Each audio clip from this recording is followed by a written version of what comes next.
ឥឡូវនេះយើងចូលមកដល់ក្បាច់ទី2ដែលខ្ញុំឲ្យឈ្មោះថា standing hamstring stretch យើងធ្វើវាចំនួន10ដងបាទលំហាត់ប្រាណមួយនេះដើម្បីអ្នកនរគ្នាដាក់ជើងគុំចូលគ្នាដដែលតើមកបងប្អូនដែលមិនដែលធ្លាប់វឹកហាត់សោះបងប្អូនអាចដាក់ដៃចុកចង្កេះបែបនេះតើមកធ្វើការពុតមួយបែបនេះបាទជាយាមលើកទូខាងលើរបស់យើងឡើងលើបែបនេះតើមកខ្នងរបស់យើងព្យាយាមប្រឹងខ្នងខាងក្រោមបាទចង្កេះខាងក្រោមរបស់ពួកយើងហ្នឹងបាទពុតវាឡើងលើមកជាយើងពង្រឹងវាហើយដាក់ដៃបែបនេះ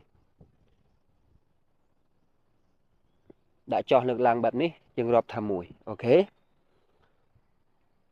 ធ្វើវាចំនួន10ដង